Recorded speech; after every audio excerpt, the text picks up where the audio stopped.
start streaming, which means we're streaming. Hey, internet, it's Press X the podcast. What up? How you doing? It's mid-June, the season formerly known as the E3 season. Now we need a yeah. We need a better name for it because it's really hard to look some of this shit up online. So it's just like, because if you say Summer Games Fest, it's like, oh, you mean the Jeff Keighley Prezi? I'm like, no, but also the other shit. And Google kind of gets it, but kind of not. And so we need another cool, sexy name for this Prezi season.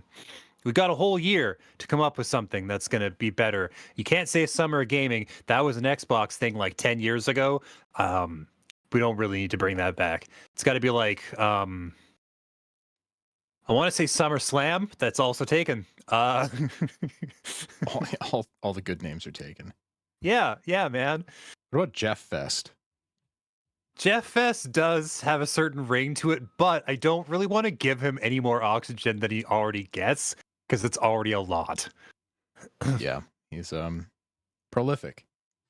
Yeah, at least E3 didn't have one smarmy white guy whose face was all over the fucking thing. Oh, you mean Jeff. Yeah. Yeah. Yeah, well, you kind of get your parade of swarmy peeps in general at these things. But well, I mean, yeah. I feel like they collectively got the memo about the like, oh, if you're a game director, you have one outfit you wear. I feel like I haven't seen quite as much of that in the last round of Prezzies. I don't know. I feel like the bomber with the t-shirt is pretty universal at this point. Yeah, but then you get like smaller teams where it's just like a dude in a button up and a lady in also a button up. Yeah, you're trying to think of something clever, but it's like pantsuit, you know? Yeah, pantsuit. It's generally pantsuit. Yeah. Like if they wear any sort of like skirt or dress or anything like that, ooh, pretty bold. You know, whoa, didn't rock the standard suit of pants. How you could just call it a suit. It's I've always thought that was really fucking stupid. All suits have pants. What does that even mean? It's fucking nonsense. It's just a suit. Dude, it's all nonsense. Like, what's a jumpsuit? There's no jumping involved with a jumpsuit. For the most part, you're seated. You're seated down in a cockpit. Another great word. Yeah.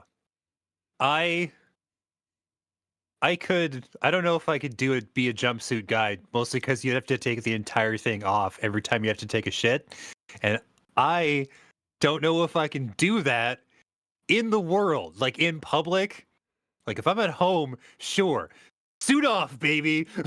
We're going topless. But like, you know what I mean? Just like out in the wild. Yeah. I don't know, man. That sounds kind of freeing if you ask me. That's freedom. I mean, I guess, but if you're in like a stall where like the door doesn't go all the way to the floor and the lock is a little janky and you're like, all right, time to take 95% of my clothes off to poop. I feel like if you didn't have a complex about pooping in public, you would develop one thanks to the jumpsuit. Apparently Jeff Fest is already a thing. Okay, but like, really? What is that then? I know, what the fuck is Jeff Fest? I mean, do people already call it Jeff Fest? Is there a separate, unrelated event known as Jeff Fest? Is that, do all the Jeffs get together and fight? Like, what happens? That could be it. That could be it. Okay. Also, in the chat, Sugar wants to know what that man's shirt says. I assume it's Nassau, Bahamas. Yeah. I went to there and I got the shirt. Yep. That tracks. Yeah. I wish there was a more interesting story to tell. Well, basically it cost like $30 and I happily paid it because I consider it a tourist tax when, when you go to one of these places and they survive specifically off tourism and nothing else, it's like, I'm going to charge you $30 for this thing. Okay. That's not what it costs, but that's fine. It fits your vibe, dude. It's your whole paycheck basically is when these assholes come in off these boats. So Especially with the the palm tree and the giant banana above it behind you. yeah. Oh, Um, yeah. I have to flood this room with light just so you can kind of see what they look like. That's cool. If I was living in a condo with overhead lighting, that would be easier, but then also I wouldn't be in BC because that's not something we do here. So last time, James, you and I talked about PlayStation State of Play and Yeah. how it was not good. A real 6 out of 10 showstopper. And we said, I believe, at the end of that podcast, wow, I really hope Xbox has some bangers. And boys, Xbox had some bangers. Xbox did have some bangers. We should talk about the Xbox showcase because there was a lot there. Yeah, I mean, there's lots of cool little highlights. There was lots of good shit. What was the highlight of the Xbox showcase for you guys? I feel like if, assuming that it is real and it actually looks like that, it's Perfect Dark. Oh 'Cause yeah, that looked fucking yeah. awesome. That was great. That was like you get the whole package. You get a long lost IP finally returning after 20 so many years. I don't remember how many. It's been a while. It looks good. It looks super slick. It's slightly more futuristic than I remember those games being, but I mean I haven't played them in ages. Plus, you get instant baked-in controversy because Joanna Dark looks like a real human woman, and so all these like little hobby rage farmers, right, who are like really worried about their bumper crops this season, they're like, oh fuck, I can just make 19 videos about this and pay my fucking mortgage. So like That's how they roll, man. everybody wins, man. But yeah, like visually, it looked very impressive. They got that cool gadget gameplay that Perfect Dark was all about with the multiple objectives and stuff. I don't believe there was a date attached to this, so I really got the sense that if this was actual gameplay, this was someone actually playing the game. It's one of those where if they moved 8 pixels to their right, the game would break. Oh, wow. Yeah. I mean, yeah, it was probably a mostly complete vertical slice that they couldn't step outside of for any reason. Like Yeah. it definitely wouldn't. It's definitely not like demo at a convention ready or anything like that. No. But I'm pleased to see it's real. They've made something. So that's good. Yeah.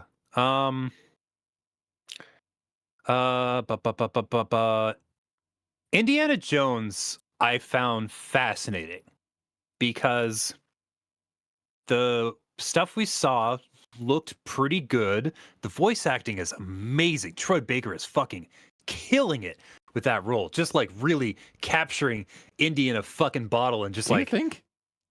yes, I do. I do think it's pretty bad. I think a sound alike for Indiana Jones was as good as we were ever going to get because Harrison Ford is 80 fucking years old. And like, why not get an industry veteran who knows how to do pretty good voices, right? Come in, do somebody that sounds like Indy. It's not the exact voice, but that's not ever what we were going to get. Right. If you were like, I want to hear specifically the 1981's Indiana Jones, well, sorry, you're fucked. That's never happening. Well, that's fine. It falls into that uncanny valley though, where he's trying to do Harrison Ford, and the character looks like Harrison Ford, but it's just that it's off just enough that it's uncomfortable. You're like, you notice it every single time. I find that with the character models as well. Although this does look better than the last time they showed it. I was going to say the thing that stuck out to me is that a lot of what they showed was like a big fat chunk of what cannot possibly be gameplay. So basically what we're going to get is like, it really makes you wonder how much of this is going to be just beautifully rendered cutscenes. Like, are we talking like an Uncharted level thing where it's like, sometimes you play, a lot of times you don't. I mean, they showed a little bit at the end, Yeah. and it looks like pretty kind of standard first person. Yeah, I think the mix is kind of where this one is gonna live or die. Like, Don't think get me people wrong, I'll absolutely play it. yeah, they're basically dropping it in our laps. Like, a real first one's free, except the first one is about an ounce and a half, which maybe wasn't their best marketing decision. But yeah, I did see what seemed like a very curious mix of gameplay and not gameplay, with a lot of not gameplay. So, But hey, man, it looks like an Indiana Jones adventure. yeah, exactly. Indiana Jones is great, except for yeah. the Crystal Skull, because that was really bad. Okay, full disclosure, I don't really remember what that movie was like anymore. Also, when it came out, I was smoking 100% more pot than I am now. So I do kind of wonder if it holds up or if it's like... Okay, because how long ago did you watch Crystal Skull? How long ago did you watch Crystal Skull? Recently enough. So Rhett, less than 10 years ago? When it came out, and that okay. But it feels like it was just yesterday. So it's been 16 years, is what you're saying. But it feels like I remember it like it was just yesterday. I remember hating it with a passion, like it was just yesterday. Me too, but that's the thing. It was 16 years ago, and I'm a very different man than I was then. And I'm wondering if maybe maybe I chilled out, maybe my expectations changed, maybe the movie isn't as bad as I remember it being, or it's still dog shit. I guess what I'm saying is it's time for a rewatch. Yeah. I mean, maybe. I will say that Indy 5 was very depressing. Yeah, it's one of those series where canonically in my heart it ended at The Last Crusade, because it said right in the title, The Last Crusade. Yeah, and that would be a fine place to go instead of just an increasingly haggard, worn, exhausted Harrison Ford trying his best to get through every scene. Yeah, it doesn't get better than The Last Crusade. You got Harrison Ford, you got Sean Connery, you've got Gimli, son of Gloin. Yeah. Like, what do you want? What do you want? That's more than that. Yeah. Fucking makes nothing, baby. It makes me think of Friday the 13th, part 5, the final chapter, and then it went up to like 13 parts. Yeah. Good stuff. Well, I guess they figured surely no one will want a 6th one of these movies. Like, no. We're burning this, man. The bridges are gone. Yeah, the lines are about to cross. This is going to become unprofitable. Yeah, exactly. But no. That's fine. What stood out to you, Rhett, in that Xbox showcase? There's only one thing that actually mattered during the showcase, and that was, of course, Metal Gear Solid 3 Delta being shown off, getting a deep dive on the gameplay. It looks fucking sweet. I can't wait to play it. Absolutely gorgeous. Gameplay looks crisp. Like, the gameplay still looks like it doesn't look like a modern necessarily. I don't know if this is selling it short, but it doesn't really look like they completely reinvented the game.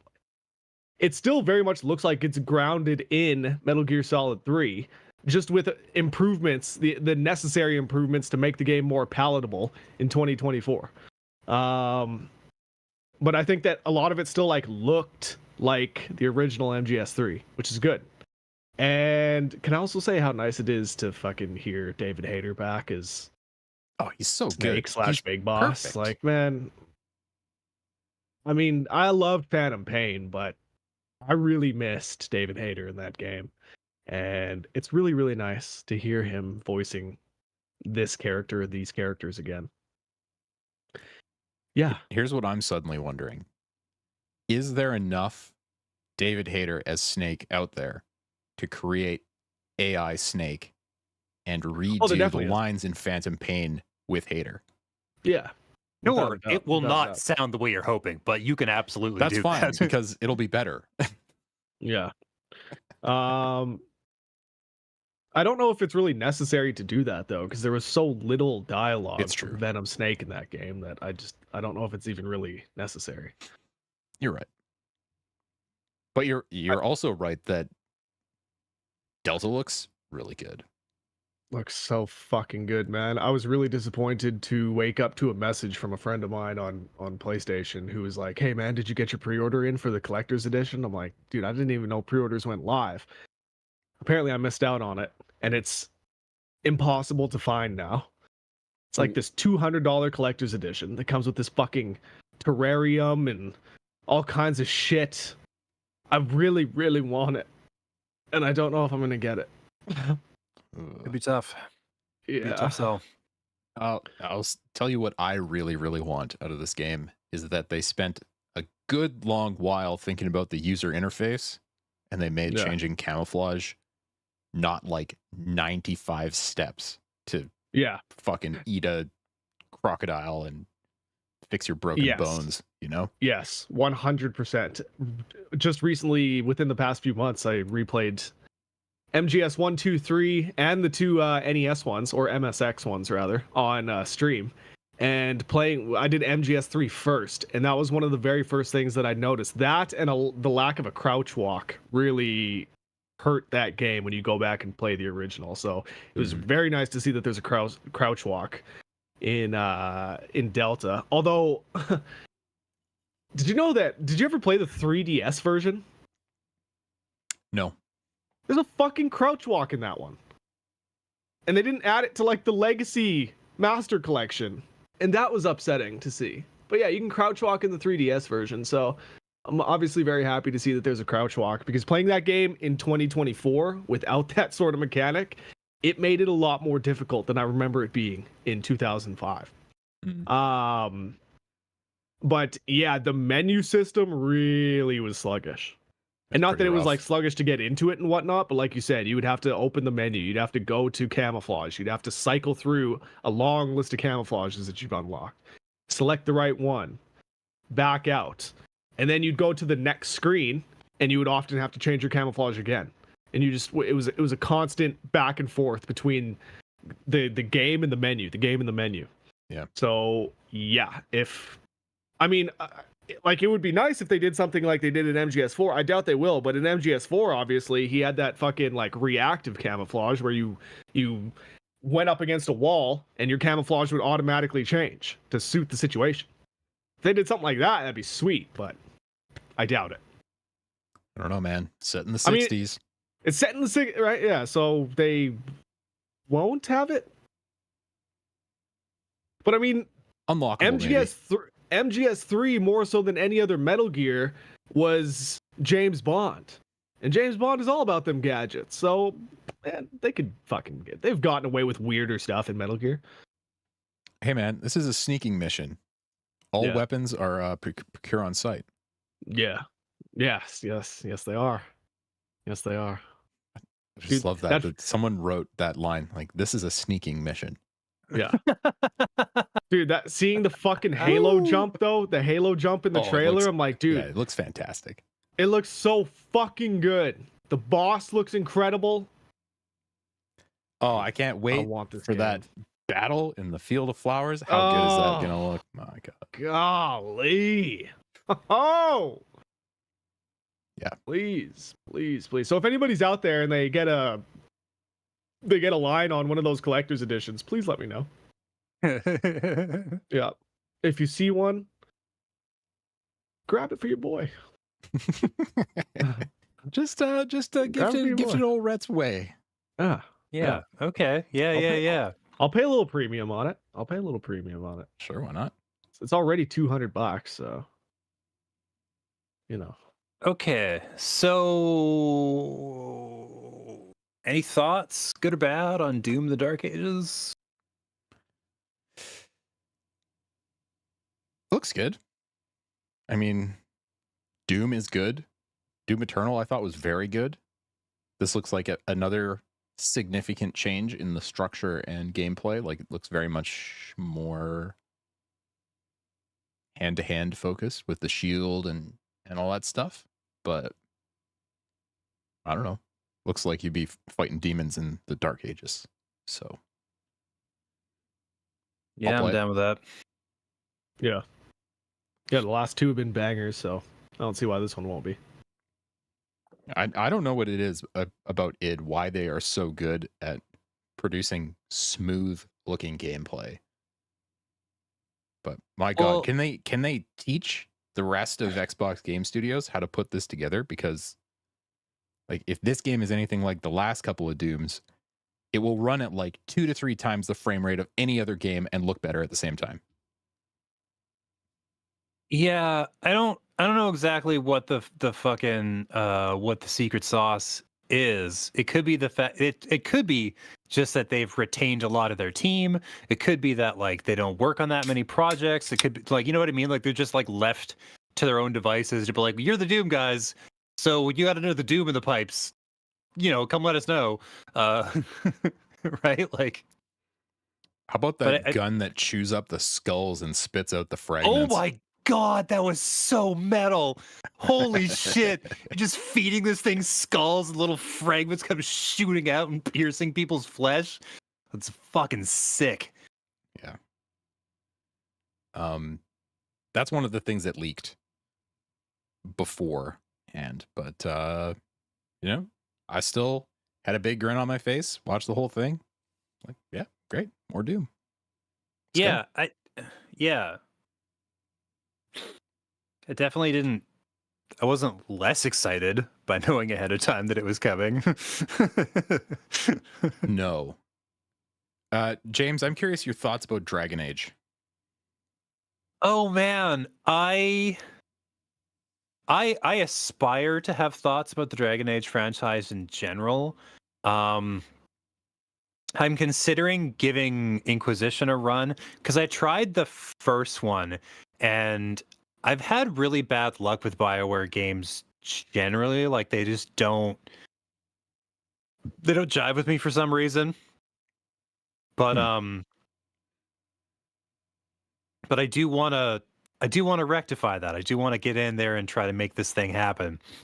So I might, I don't know, fuck around and try some previous titles in the series, try to get my feet wet, try to make it work this time. Cuz like Veilguard looks pretty dope. It looks super different. Yeah.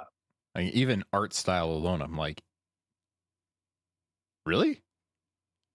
Okay. Well, it's been like 10 years since the last one, so they probably, you know, yeah, but they were going for a more realistic kind of vibe in the past. This is super cartoony, which is fine. It just I didn't get the Dragon Age vibe. Well, apparently the trailer and the gameplay are basically night and day. Oh, okay. Well, Like watch the gameplay I heard, then. I heard a lot of people because there's a couple of people I follow online who are like straight up obsessed with Dragon Age, are on the council of like influencers and fans and stuff that like I don't know what they do, but I know they exist. Sorry, I thought I'd have more definitive end to that sentence. I sure don't. But anyways, apparently the gameplay is like a very different animal.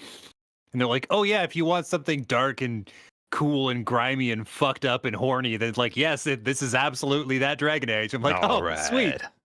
Yeah, like that's great news. Hell yeah. Yeah.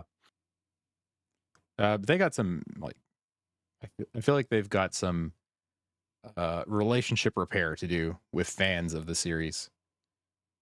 I know Inquisition did relatively well and it won a bunch of awards. I don't feel like it. The people who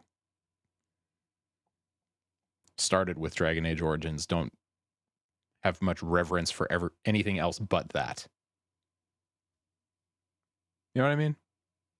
Yeah, but I mean, if there's 4 games and you only really like the first one, I don't know. I don't super care about your opinion at this point.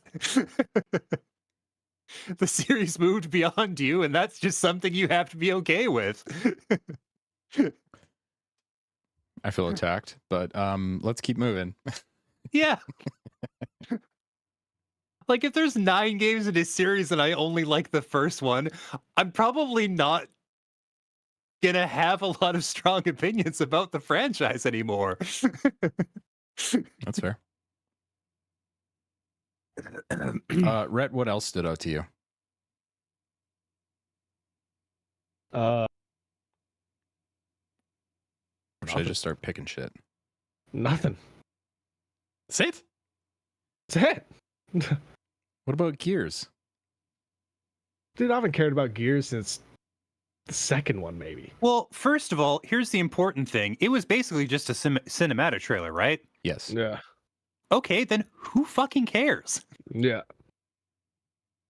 I mean, you know, it's going to be the same fucking third-person shooter where you have a shot of your ass and you're running behind him. He's crouched over and sprinting, and you've got the chainsaw gun. Yeah, No, basically. you won't have the chainsaw gun because that didn't exist until later. Oh, it's a prequel, right? Yeah. Well, whatever. They'll have some other thing. Yeah, no game, no hype. All right, like if a shark's tooth on an M4. Yeah, then or yeah. something like that. Like, cool. Yeah. There you go. Yeah. You got it. Yeah. What else? Yeah. I can't even remember what they showed off. I know, yeah, Gears. Did they show off an update to Starfield? They did. They did, and I How's that looking? tuned right out. I have no idea. It looks like more Starfield. Like More Starfield? Yeah, who gives a fuck? Yeah. The thing no one was asking for. Yeah. Yeah. I was hoping that they were going to show off the fucking VATS update. Hey, we're totally reworking how this game plays. Here's VATS. That's the one thing that did catch my eye. They finally put out the creation kit so people can make significant mods now. Right. Well, so someone will put VATS in this thing. Great. I'll check back in 2 years when it becomes playable. Fuck. Yeah. Yeah, I don't know. Like, just move on already. It's time to make Elder Scrolls 6. Yeah. And Fallout 5. I will say that Expedition 33 didn't catch my attention. Cool. Yeah. At first glance, I was like, okay, whatever. And then they revealed it was turn-based, and I was like, somewhat more engaged because Western studios don't normally step into that arena, right? With that sort of visual style, like they don't normally fuck with that. So I'm honestly just more curious than anything else. So like how this is gonna play, if it's gonna be decent, like yeah, that could be dope. Yeah, that whole trailer was just dripping with melodrama, and it's the kind of thing you would see for a JRPG. Like it looked like a JRPG trailer, and then it's like, oh, what is this actually? And then it popped back to being, showing like turn-based combat. I was like, oh, this is a Western JRPG. I'm curious. Yeah. Could be dope. I can't remember anything else that came out for the Xbox Prezi. Like there were some bangers, but then there was also a lot of like, yeah. So I'm saying, like, people were talking like this was the fucking end-all, be-all showcase. It was the fucking greatest thing ever. Bro, there was like 3 or 4 games showing off that maybe looked exciting. Well, it was just better than PlayStation. I think that was what everybody was getting all up in their gooch about. Even a blind squirrel finds a nut every once in a while, man. PlayStation's been wiping the floor with them for the past decade. Well, what the... Like, what? Suddenly they show off 3 decent looking games and PlayStation's dead. Xbox, Alex Everett. Xbox just embarrassed the competition. Yeah, I don't. What? Yeah, they showed up for once. They showed up in for on once. time. They showed fucking- games. They showed games. Yeah, this is the divorced dad actually making it to the birthday party on time with a Yeah. present. Yeah. Everybody's thrilled, but also Mom's This been is coming to the birthdays for the last 16 years. Yeah, you know. yeah, exactly. Yeah. Like what? Exactly. What is going on? Am I in cuckoo world? Am I in La La Land? Rhett, I felt the same way. I was like, you know what? That was a pretty decent Prezi. And then you hop on the chat and it was all like, oh God. Oh, it was so Yeah. good.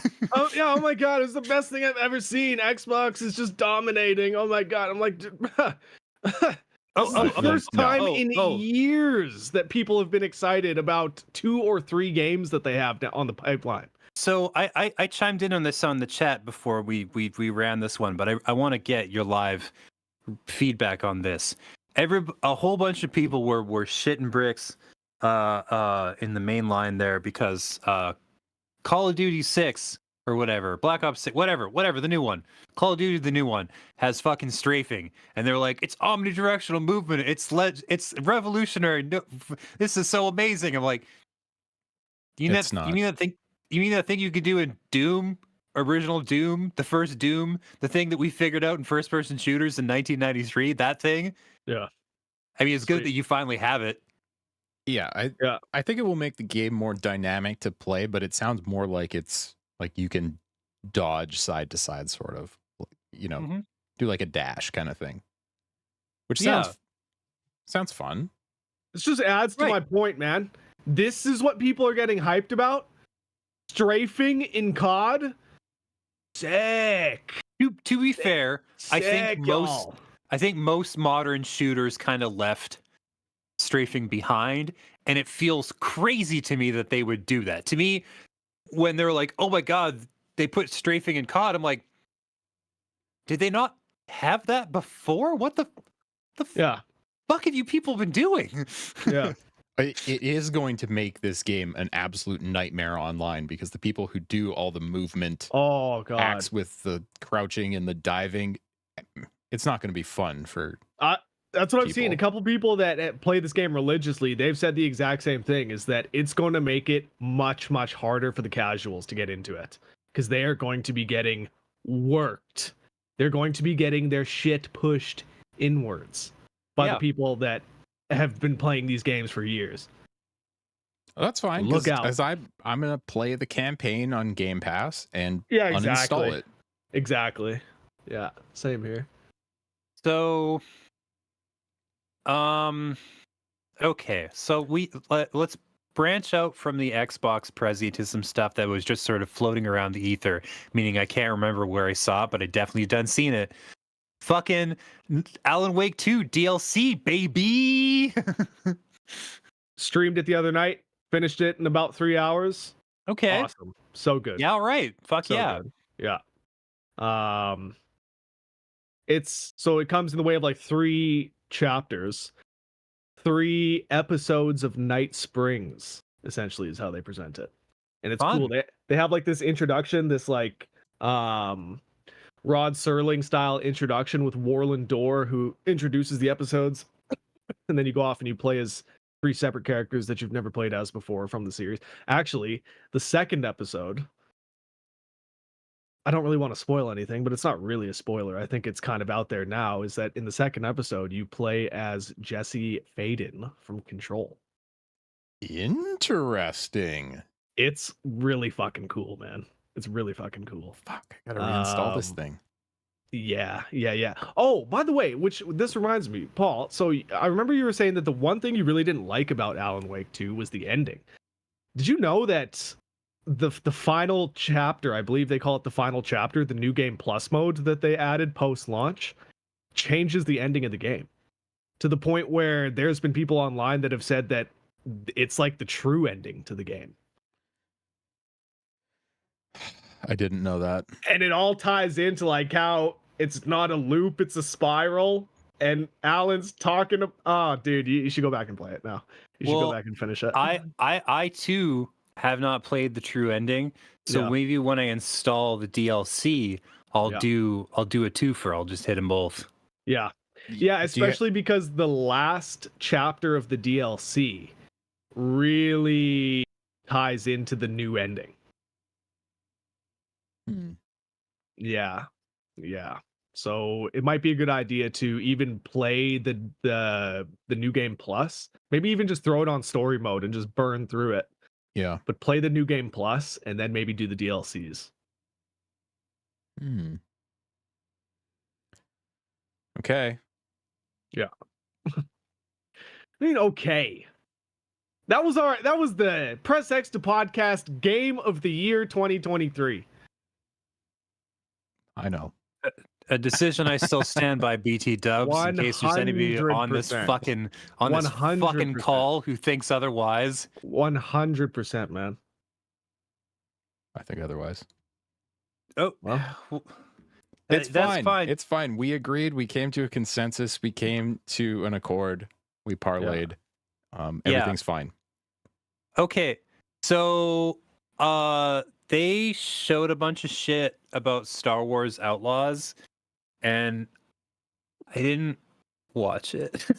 I've seen like the trailers, and I know roughly what it's all about, but I like straight up did not watch the Ubisoft Prezi, which is like a yearly tradition for me almost. It's always the one I miss. Even when I- I'm like there. Yeah. I watched the Star Wars part, and I watched the Assassin's Creed part, Okay. and then I skipped everything else. That's fine. Those are the bits I want to talk about. I don't really give a fuck about anything else. Outlaws looks great. It looks like, the way I'm seeing it, it's like they took all the good parts of the Ubisoft Taco Bell sandwich Yep. and wove them into what looks to be a very carefully crafted experience with lots of options. So like it has the Ubisoft open world stuff that they're very good at making, the level design, encounters, bases, all that kind of thing that is always very good in Far Cry and things like that. But the rest of the experience, the griminess of the Star Wars world comes across in a way that I have not seen in other games like, Jedi Survivor, things like that. That's sick. I love that for us. So I am super hyped about this now, especially since a bunch of people have played it down there at Jeff Fest, Mm-hmm. Ubi Fest, and had very positive things to say about it. Like, it feels really good. So my major question is, can they kind of stick the landing on the story? Because not always Ubisoft's strong point. But if they can make you feel like you want to be in this world and give you lots of threads to pull on with the different syndicates and lots of side stories and stuff to find, I think it's going to be a very engaging game. I'm more than happy for Star Wars Outlaws to be my one Ubisoft Taco Bell special I play for the 2-year period, right? Like I get one before Yeah. I'm burnt out. I'm happy for it to be this one. Assassin's Creed, on the other hand,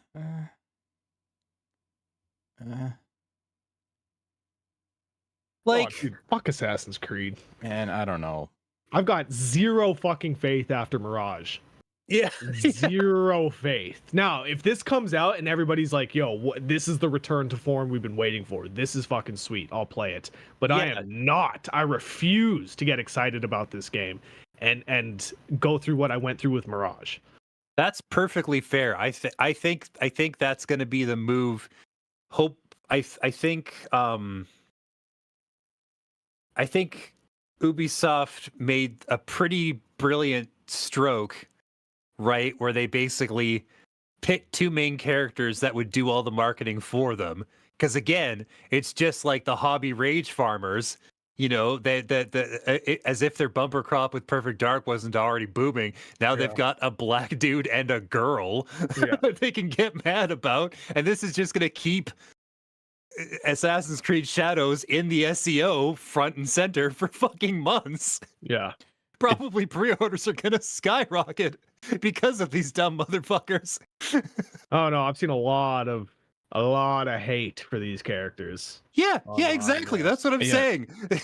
But I mean, hate, but also lots of people calling out that this is where the historical inaccuracy exists. Because yes, this Yasuke is like an actual person who is. existed in Japan. Yeah, Yeah. It doesn't you know change what it that is? it looks ridiculous when there's this 7-foot tall dude like, just Exa- strutting and, through. you know, and it's through about the he has to Japanese hide in the village. shadows and not draw attention to himself.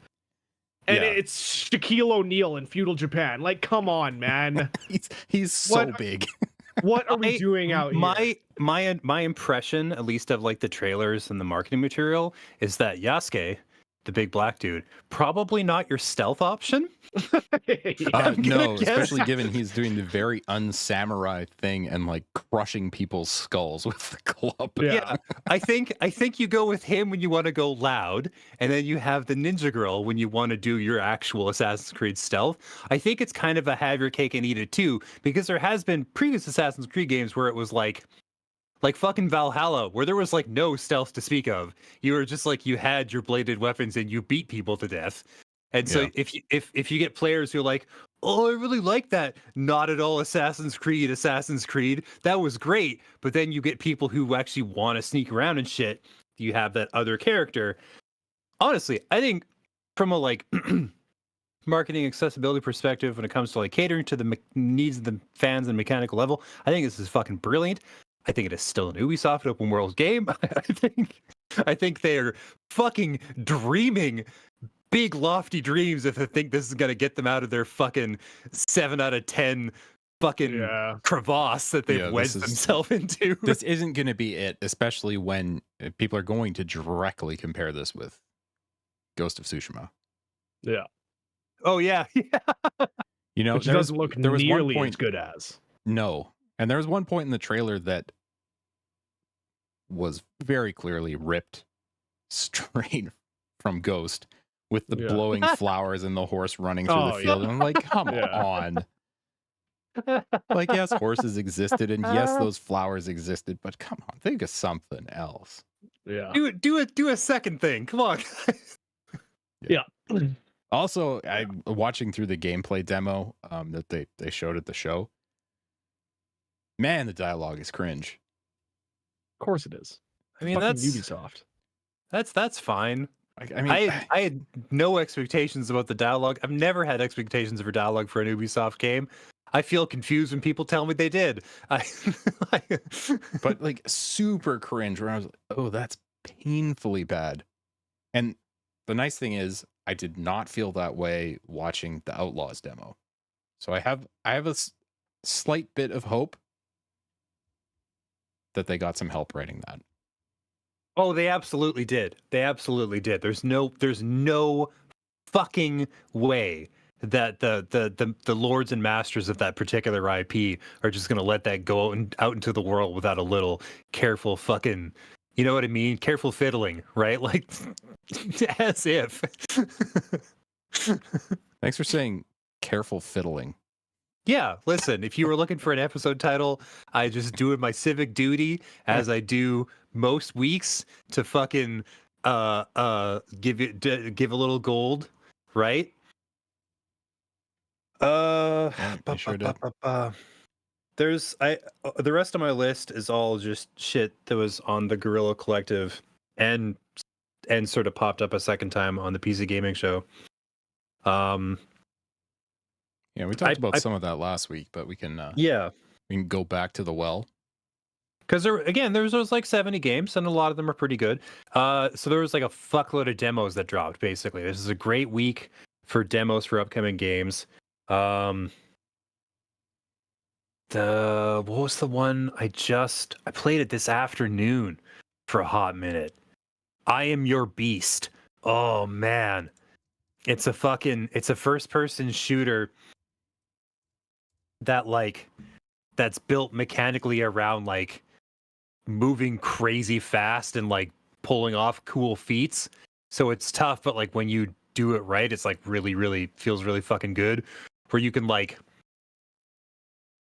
karate chop a dude in the back of the neck and he goes down, and then their weapon flies in the air and you grab it before it hits the ground and you chuck it at the second guy and he just knocks him over, and then you run up and you like kick him in the skull until it fractures, and then you leap around and you shoot. It's crazy. It's good shit. Yeah, I played the demo and it's very fun, a lot of promise. I have a lot of fucking demos I could talk about. Yeah. Cool. Yes, I am your beast looks kind of cool. Yeah. Really good voice acting, which I wasn't expecting. When I ran it through, it was just like, oh, okay, this protagonist dude has a personality and I like him. Send the like gameplay demo over to Ubisoft and be like, this is how you do it. Yeah. See what else what are my other standout demos? I played Iron Meat, which is like a Contra ripoff, but like with really gross 2D pixelated visuals. So if you're a big Contra fan, like look forward to that shit. Constance, which takes a lot of cues mechanically from Celeste. It's like a girl with a big purple paintbrush just like running around and doing leaps and dashes and strikes that has actual attacks and whatnot. Toxic Crusaders, which is basically there's 2 games actually coming out that are like riding that like Ninja Turtles wave, because they did that side-scrolling beat 'em up and they were just like, oh, that fucking rips. So now Toxic Crusaders has one coming out, which mechanically I thought was pretty cool. And there's a Power Rangers one coming too. So people are like riding actually that. Looks really good. Toxic Crusaders, the Power Rangers one. Oh yeah, no, they both look great. I haven't found a demo for that one. I don't know if there is one, but like, ooh, it does look fun.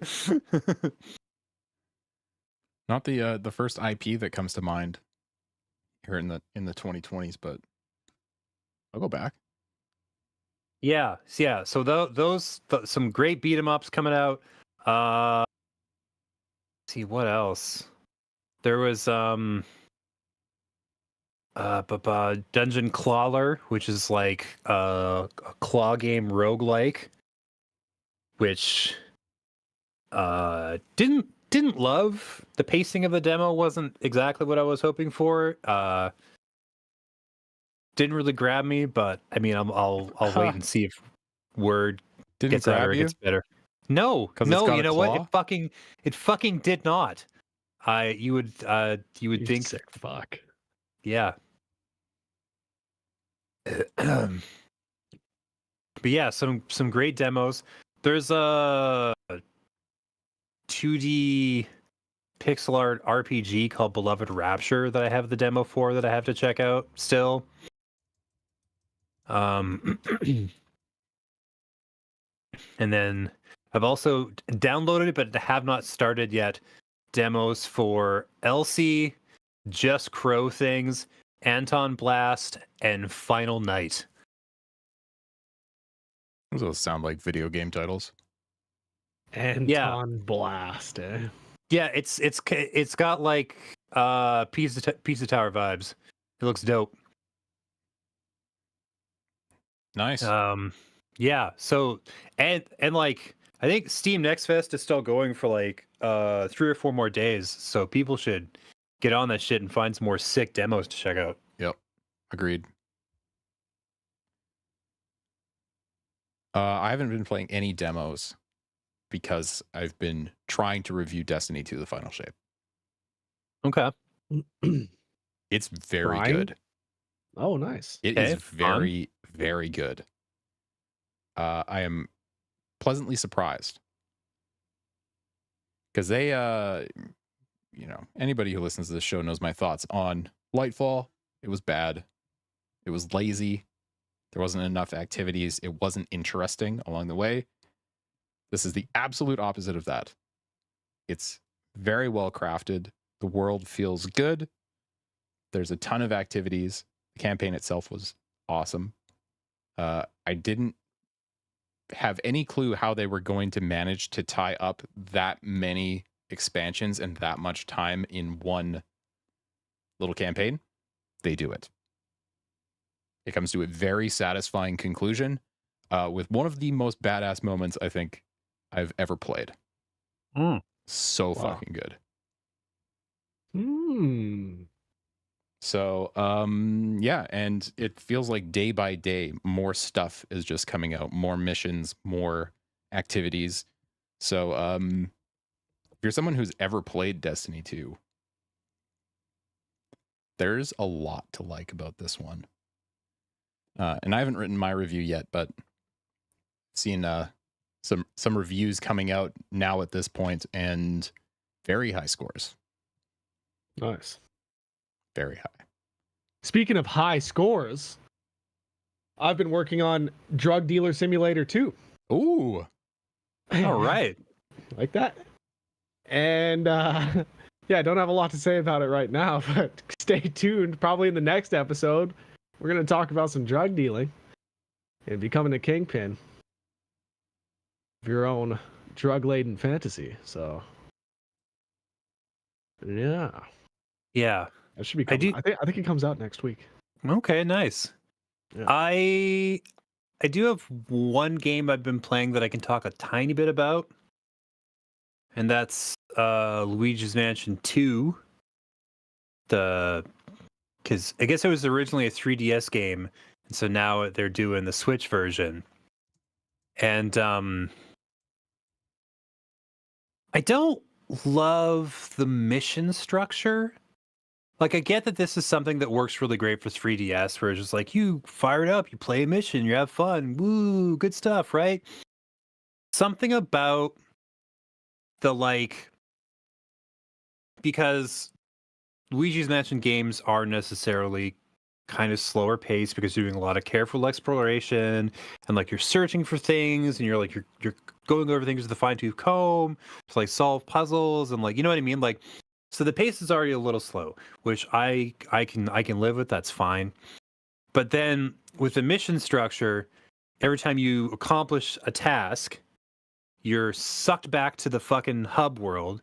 You watch the cinematic of the ghost being pumped out of the vacuum into the vault, and then you fucking listen to the professor, you know, speak about whatever bullshit is on his mind or whatever's happening in the plot, and then you have to go through a similar rigmarole to start the next mission, and there's just all this fucking like downtime and like, you know what I mean, like weird repetition and weird little ritual where it's like, okay, you have to go through all this shit before you get back to the actual gameplay, and you're going back to the same places every time. Like, you're just exploring different sections of the same mansion. You're running past rooms you've already cleared because you're going to a different part of it. It's like, did we really need to fucking check back in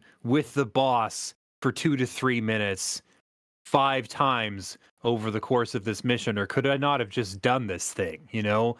And to me, it's a real pacing problem that mars an otherwise so far a pretty agreeable experience.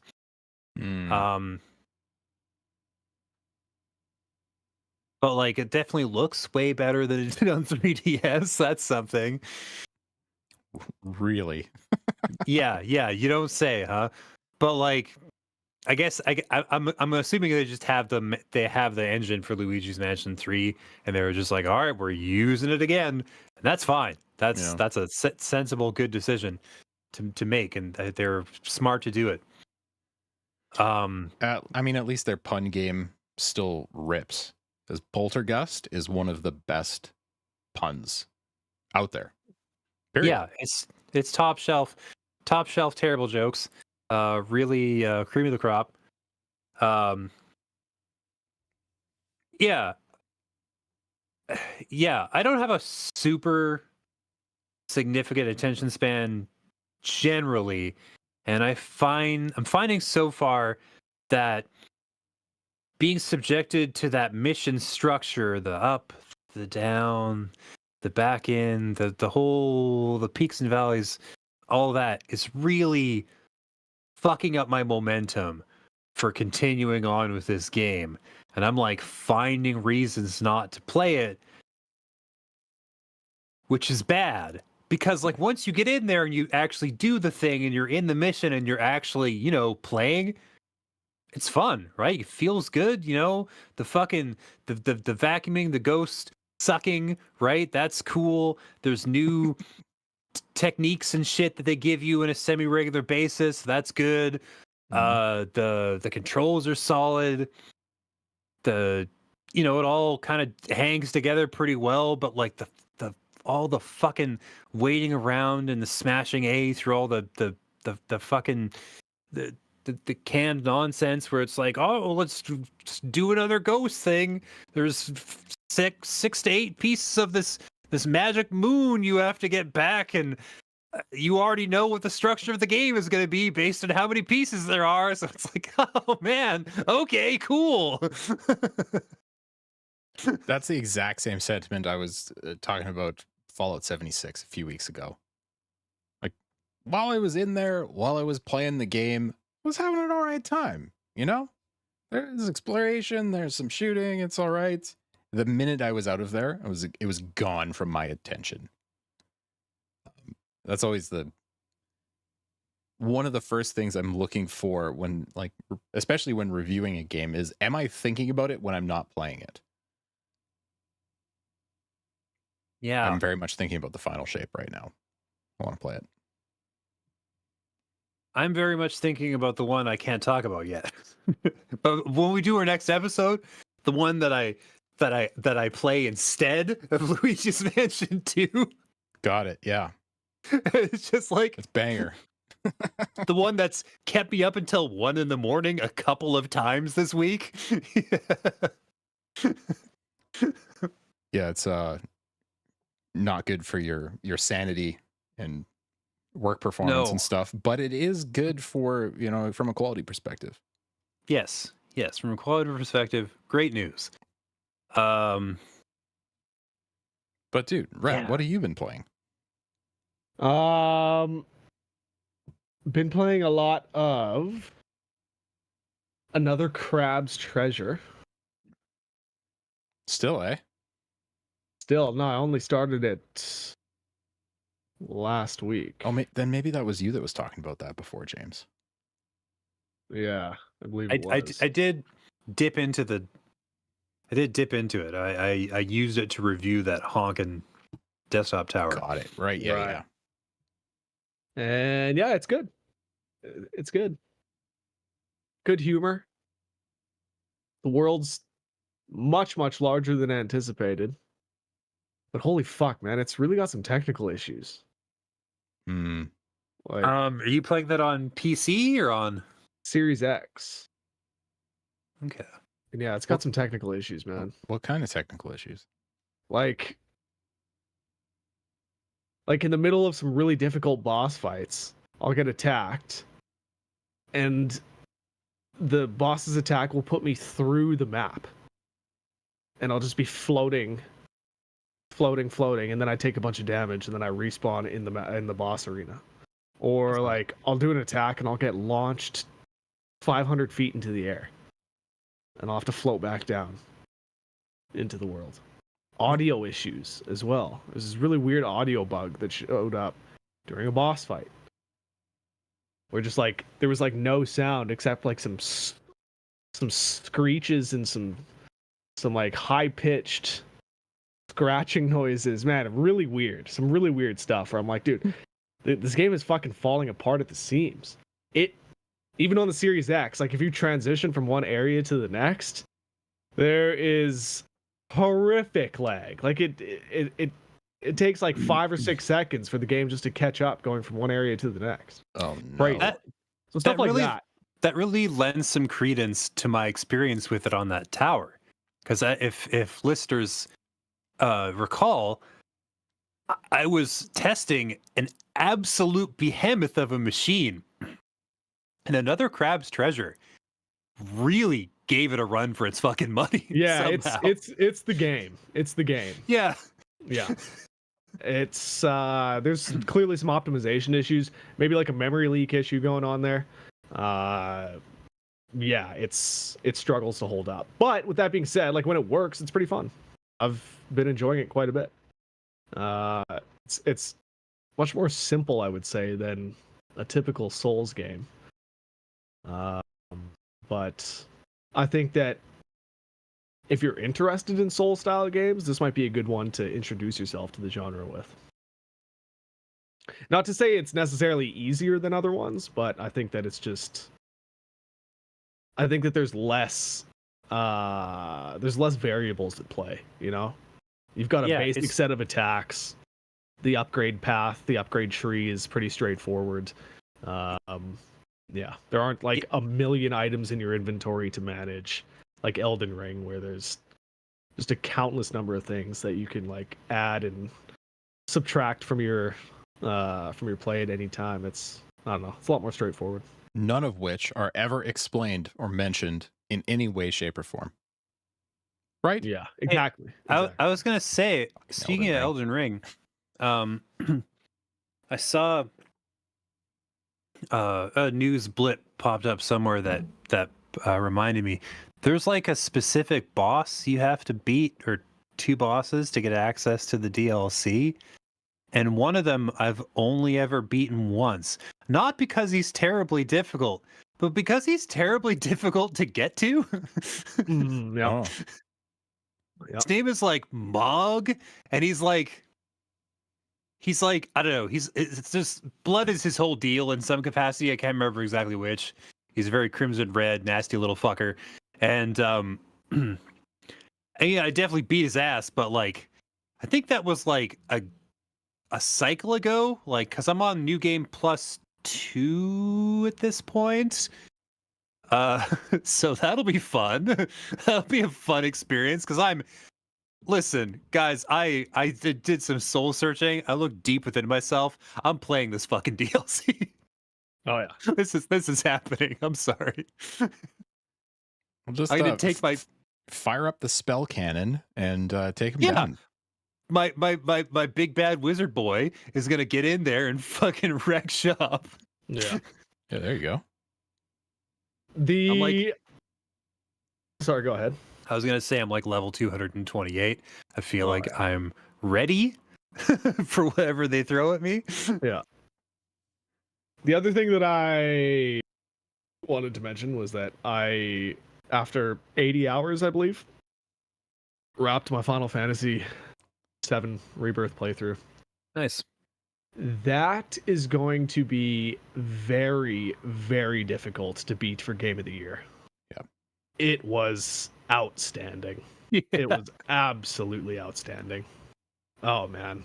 I really got that like depression when I was watching the credits roll. I'm like, dude, I can't believe this is over. You know, when you're really into like a show for a long time and it finally ends and you're like, what do I do now? I was getting that same sort of feeling when the credits were rolling on Rebirth. And man, what a time that was. Yeah. First of all, yes, very much high in the running for Game of the Year. Second of all, that feeling you get of like the sadness of it being over. Square Enix discovered that players were feeling this when they finished the original Final Fantasy VII, and they made it their mission to blow their fucking inboxes up with as much, like, a steady feed of content. It was like a Final Fantasy VII project, of which the remake project is kind of the culmination. But there is so much out there. If you're like, man, I just want to stay in this world for a while, buddy, you are in luck. It really is. There really is a pretty robust post game. Two things I wanted to ask. So the fight that you were talking about, James. Yeah. Where you got to it and you hit a wall. Yeah. Did that happen to be the Cait Sith fight? No. This was the It's a battle with Rufus. It's like the Oh, at second the last yeah. chapter. Yeah. Yeah. To be fair, and I tried to preface this when I was doing my review. I understand that if you had prepared yourself or you were fighting using the blocking, parrying, dodging techniques the whole time, if you were sharpening that particular skill set, that fight eminently beatable. But for Yeah. me, I was playing it like a traditional RPG, and I was just like, and it never came up. Like I never really needed to do any of that shit before that point. So I just got stonewalled. I do I mean, I agree did- that I mean it didn't take too I think I maybe died twice to him, but I do agree that that was one of the more challenging fights in the game.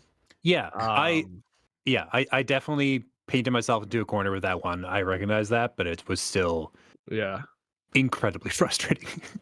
Holy fuck, that last boss fight though.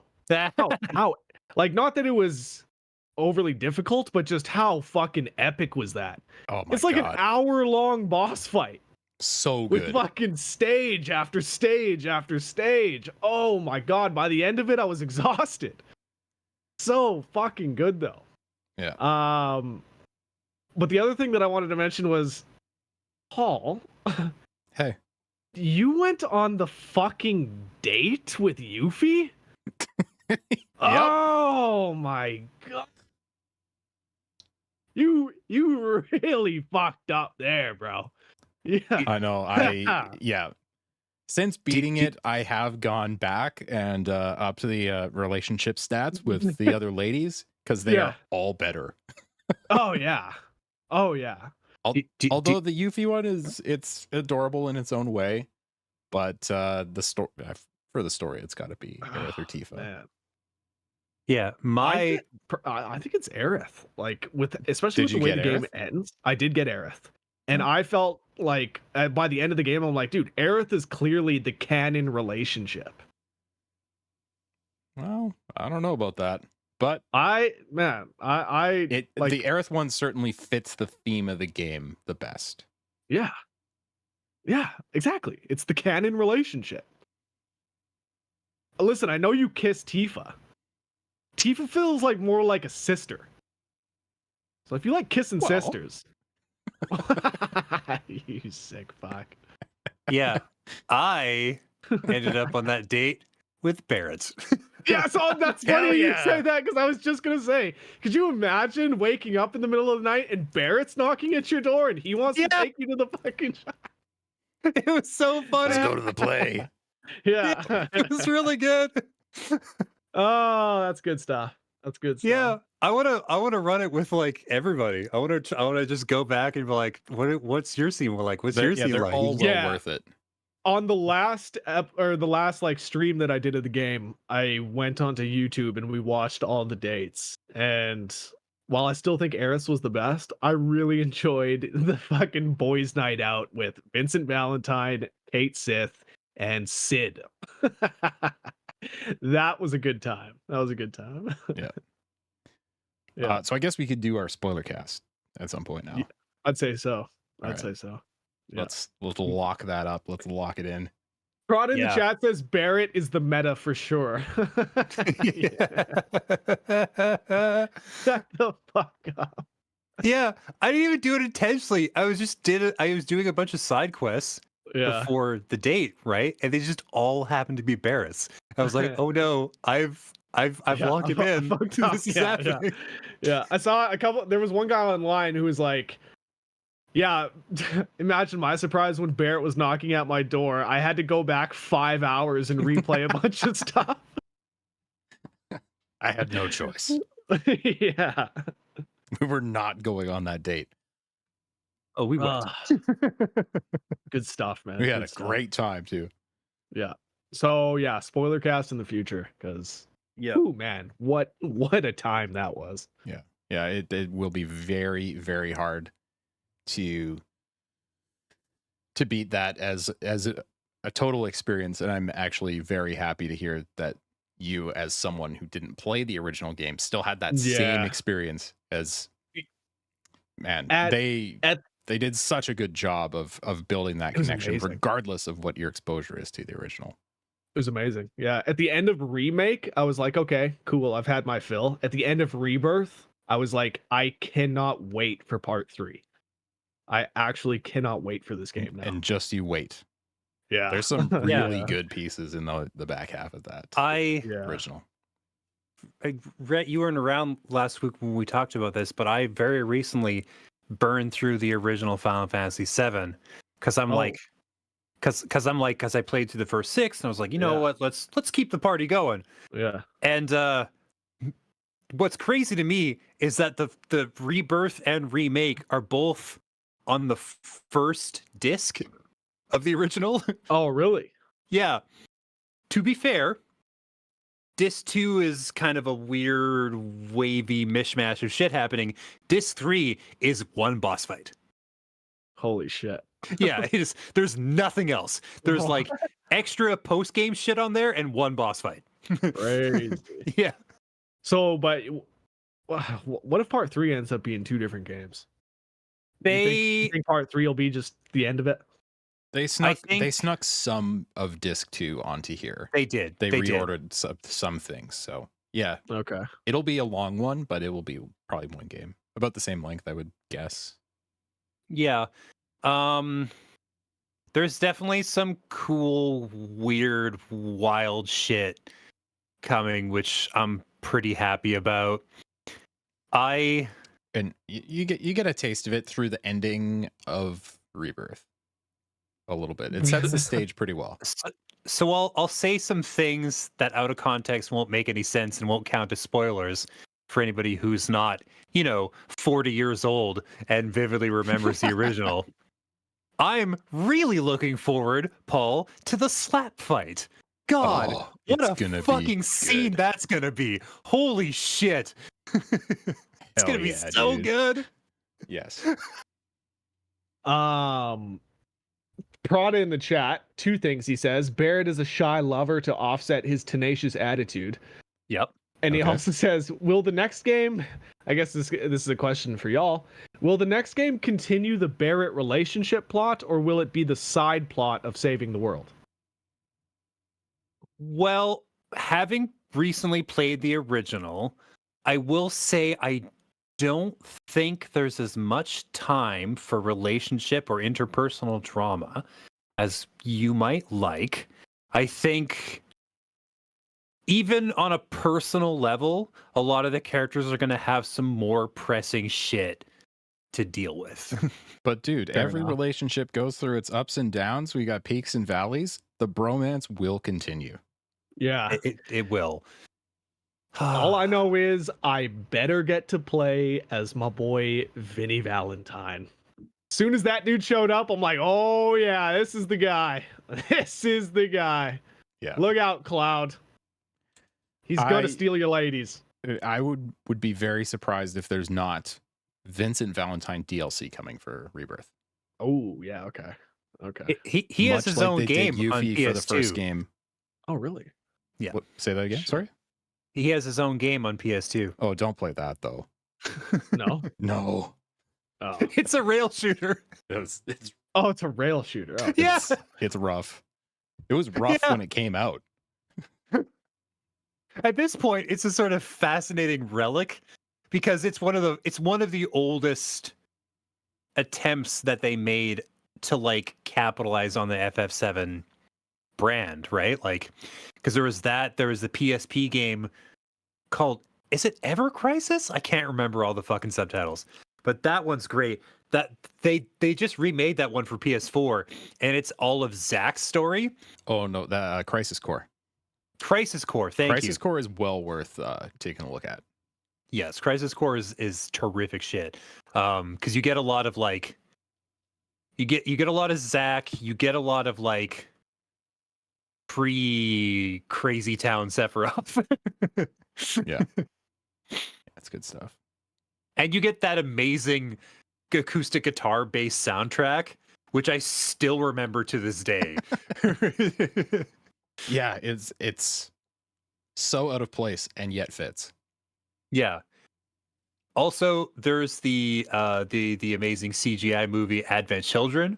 It's a really fun look at a sort of like it's kind of like a sequel to the original FF7. And there's like at least one phone game you might be able to pirate. and because it's not I feel like exist in any legal form anymore. new mobile game though, which I think is called Ever Crisis. Yes, that might be that might be. Yes.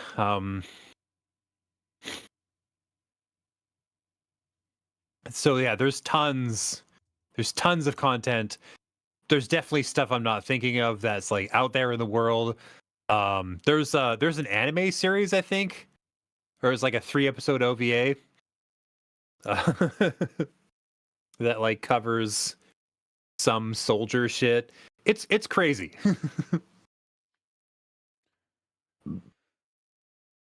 What else? Anything else? A lot of the cool shit that I saw Guerrilla Collective didn't have demos. So I didn't see a demo for Escape from Ever After, for example, which is like a Paper Mario homage. That looks really good, honestly. Like it's got that Paper Mario visual style, and it's about like fairy tales, like, and like the wrangling of them as they like bleed into the real world or some shit. It looks super cool. Very curious about that one. Very excited. The Secret of Crystal Mountain. Also, I couldn't find a demo at the time I went looking, and that one just looks like Secret of Crystal Mountain is like a mishmash of like 3D adventure game tropes. I saw little bits of like, ooh, that I recognize that from Super Mario Sunshine. I recognize that from a couple Legend of Zelda games, and like all these other things. I'm like, it's just a mishmash of games I liked when I was young. Perfect. Sign me up. Absolutely, Secret of Crystal Mountain. Let's go. And I don't think there was a demo for Keyboard either, and that one looks dope as fuck. It does. Yeah, we cover quite a few of the games that showed up at Guerrilla Collective in the last episode, if anybody's interested. Yeah, I highly recommend checking out that. I think they might still have a Steam page or a Steam banner you can go and check, because they have a whole list of games they have there, including like a whole bunch of demos. You mentioned Stalker 2 on your list, Paul. Oh yeah.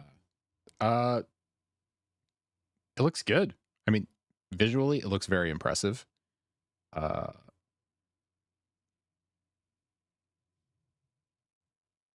hope it comes across in the final product.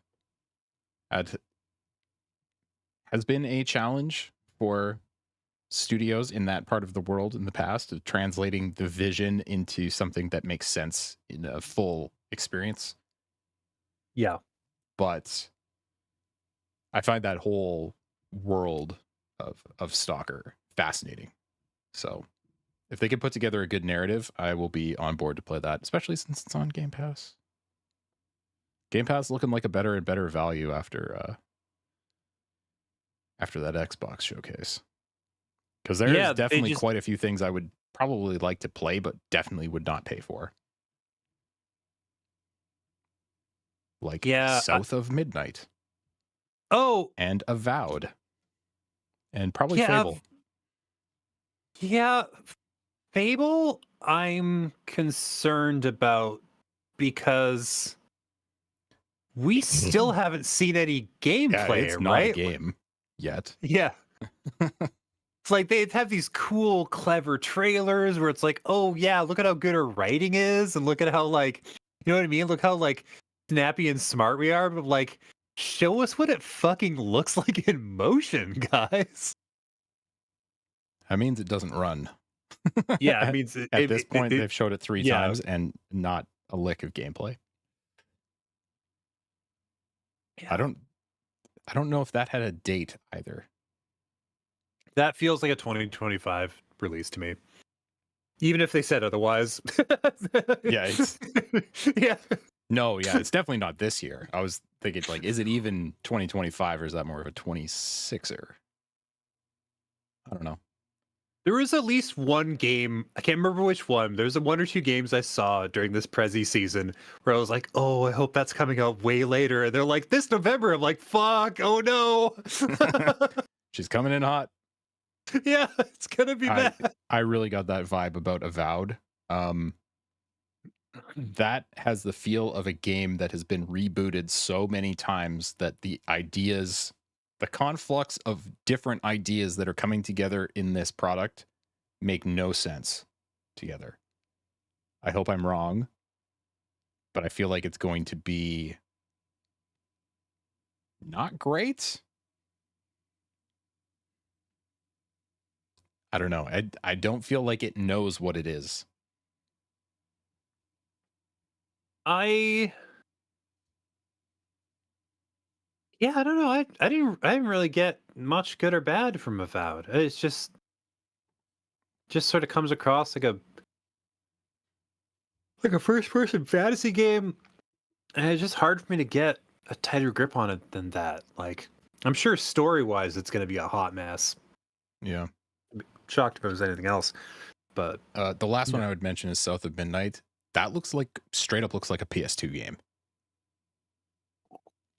Visually, it looks better than that, but structurally, that could be right. in the same vertical as like Ratchet and Clank or Jack and Daxter on PS2. Sure. Yep, I get that. Yeah, because the visuals look cool and interesting. Yeah, sure, that's neat. And maybe that's where they put a lot of their labor, and then maybe the gameplay just feels very familiar. That happens sometimes. That happens sometimes. And last time, Rhett, we came back to Hellblade 2 because I finished it. It's not good. Don't play it. No. Fucking I was planning sucks, on man. playing the first one this weekend. Okay, play the first one and stop. Yeah. Yeah. Yep. But I won't play the first one without playing the second one.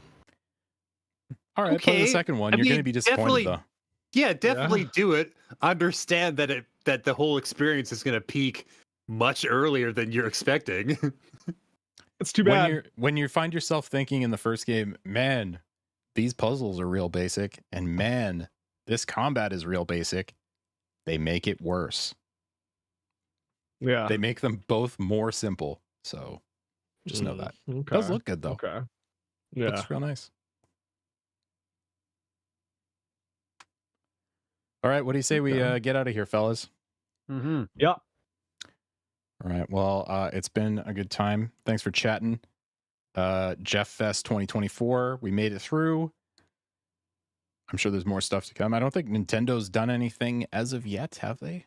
No, there's they said that something was happening in the month of June. They didn't say when.